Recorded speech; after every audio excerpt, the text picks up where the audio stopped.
Hi everyone, Jamie here. Thanks for watching today. In this video we're going to be making a 3D project and it's a cupcake display box. So this is my third of 4 videos for the upcoming King's Coronation. I wanted to share some party decoration and gift ideas with you. No specialty dies are required to make this project.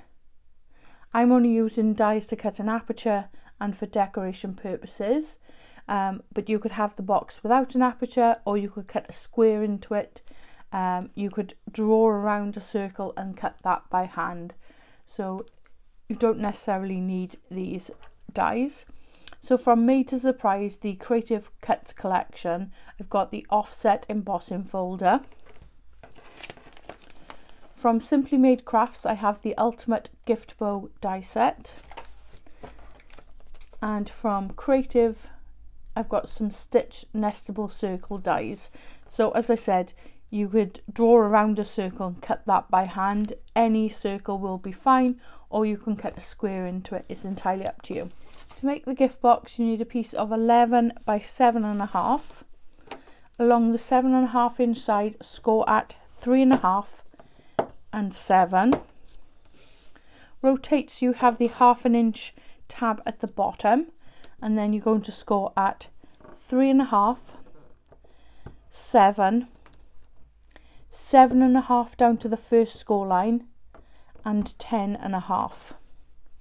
Then you need a piece of 7.5 squared. So along any side, score at 3.5 and 7, and then rotate so the 1/2 inch tab is at the bottom, and score at 3.5 and 7. Then for decoration purposes, I've cut 5 pieces of white cardstock that measure 3.25 squared, and I've embossed those.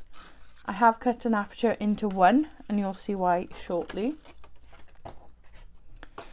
And then I've got a piece of acetate that comes in just shy of 3.5 squared. So we're going to start with the construction of the box first of all, and I've got my smaller square that is the 7.5 by 7.5. We're going to fold and burnish along the score lines, like so, and then we're going to do some trimming. So I've got the 1/2 inch tab at the top here and the 1/2 inch tab on the right hand side. So starting left to right, we're going to move to the first score line and cut up to this very first score line here.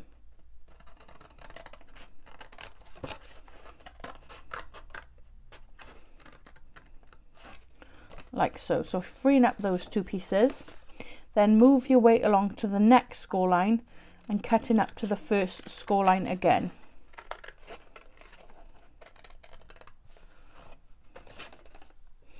Then rotate and take that rectangle piece away, like so.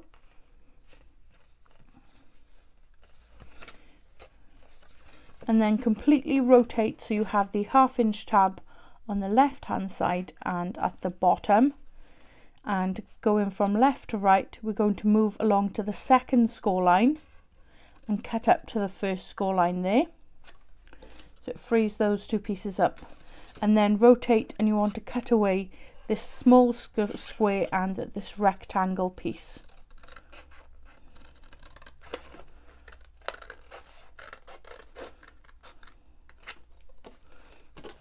Like so. So if I turn it back to the original position, you should have a piece like this. And now we're just going to take some wedges. So from the bottom one, this is going to be our base piece. So I'm going to leave that intact and I'm not going to cut into it. This square here, I'm just going to take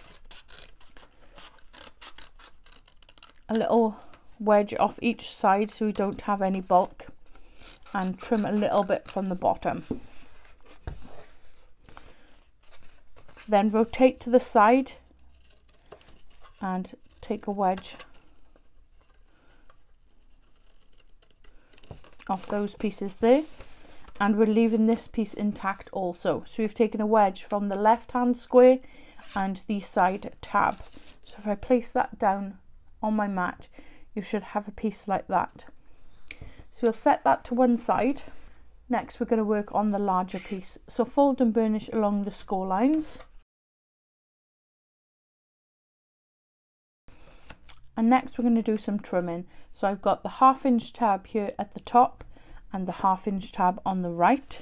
I'm going to work at the bottom, left to right again, and you're going to come across to the first score line and cut up to the very first score line, like so. Work your way along to the next score line and cut up to the first score line again. Then rotate and remove that piece there. So we freed these two pieces up and taken away that rectangle. Then we're going to rotate. So we've got the 1/2 inch tab on the left and now the bottom. And working from left to right again, we're going to come across to the first score line and we're going to cut up past the first score line to the second score line. Then rotate and cut away that piece there. Next we're going to go to the second score line and we're going to cut up past the first, past the second to the third.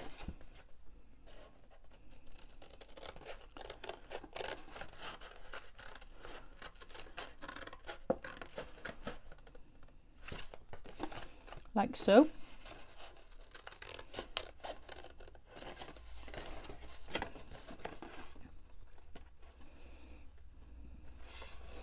And then we're going to rotate. We're going to go past the first score line to the second and cut away this square, large square piece and a small rectangle. So if I take it back to its original position, you should have a piece like this. And we're just going to take a wedge from this side tab here and both these pieces.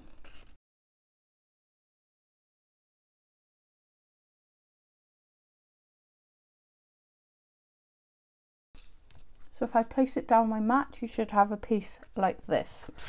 So if I bring in my smaller piece, we're going to attach them together, wrap it around. This will be the lid, this will be the base. But before we attach anything together, I need to cut an aperture into this square here. So I've taken my emboss panel that will be sitting on this panel here and I've drawn a circle around it just as a guideline. So I've placed it in the center of where I'm going to glue it and drawn around that. If I attach them together and run it through my machine, it's going to flatten all of the embossing. So I've tacked it in the center there and I'm going to run it through my die cutting machine. So I've cut the aperture like so. I'm now going to attach the acetate on the back of this panel just to help strengthen that front piece as we've cut most of it away. I'm just going to burnish that in place. See the difference between that side and this side? If I hold that up, don't know if you can see it. So it's much darker here and it's quite light there, but as you burnish it, it'll go darker and it'll get a good attachment. So while I have a flat surface, I'm going to attach my panels onto the four sides and the lid, and then I'm going to assemble it in its 3D form.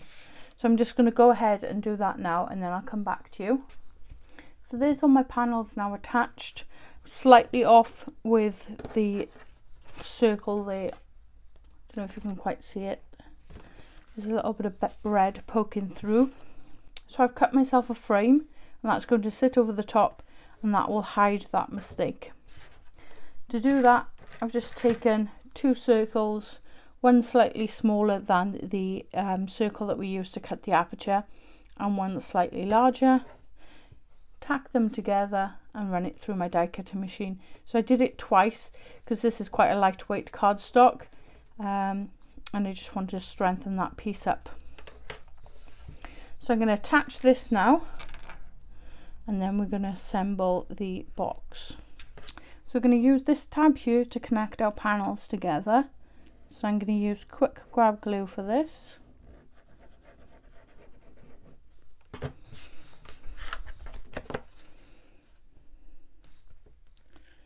So as you're placing this down, you want to make sure that your score lines marry up at the bottom, like so. And then flip it over, fold this piece back, add quick grab glue along this tab,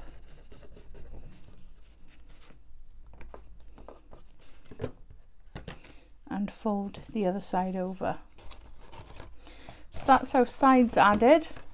So I'm going to fold this piece in and turn it on its edge. So you've got a full square there. So that's going to go down last. So this is going to be quite a strong box because of the layers and the amount of cardstock on the base. On the base, I should say, not based.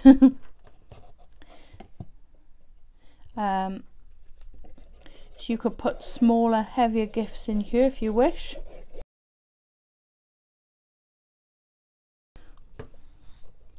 Place that last one down then to square everything up. Flip it back so that you can go in with your bone folder. Just add pressure on there and also spread that glue out.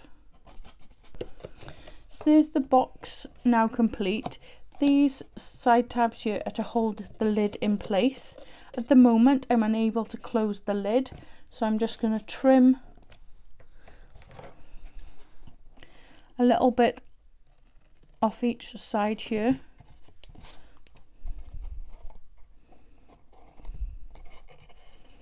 You don't want to take too much, so it won't hold the lid in place. So it's best to take less than more, because you can always go back in again and remove more if you need to, but obviously you can't add.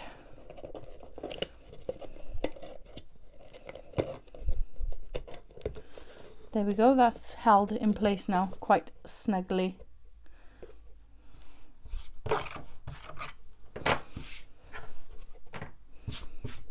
So I'm going to set the box to one side, let all of that glue dry, and we're going to work on the tray that sits inside that holds the cupcake.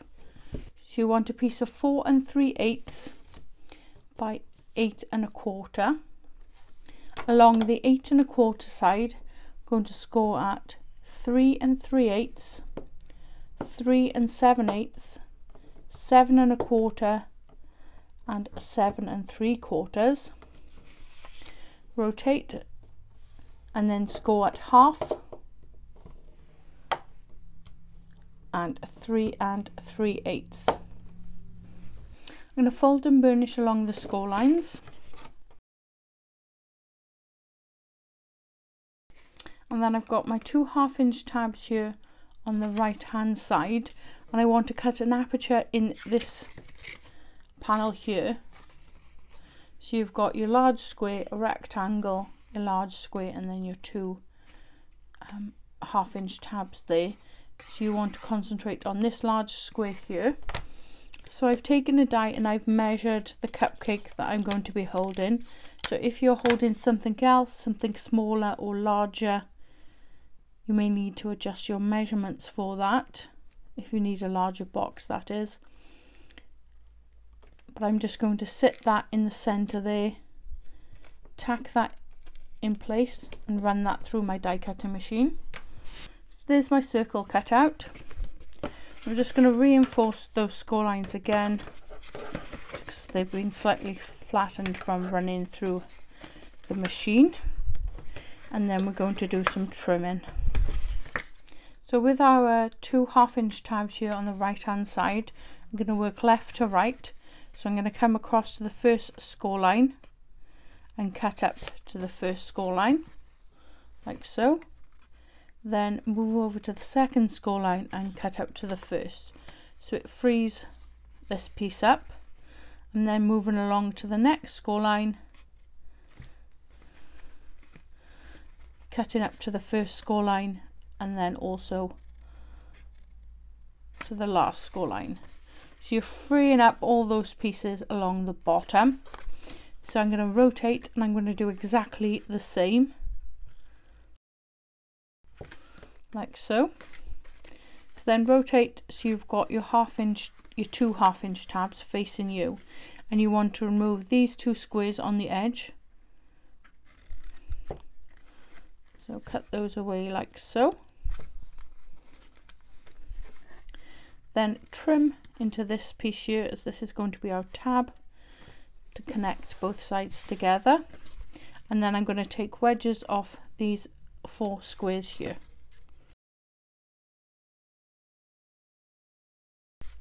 And I've just decided to completely remove these two to take away any bulk. So we've got our 2 half-inch tabs here, and you want to take the top and the bottom.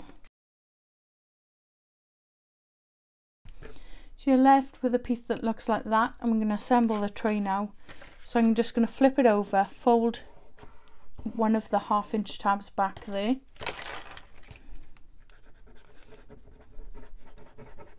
I'm going to add quick grab glue all along the tab.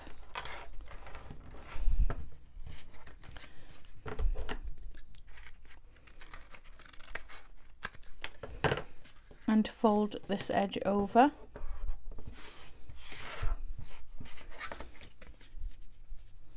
So then we're sort of left with something that looks like this. And now we're just going to close the sides up like so. So I'm just going to add some quick grab glue to those tabs there and push that down.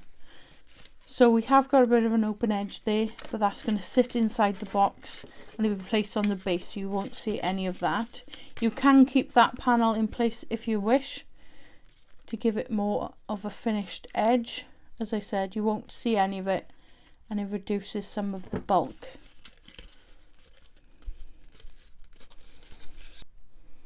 So that will hold the cupcake like so. So it's slightly larger than the base.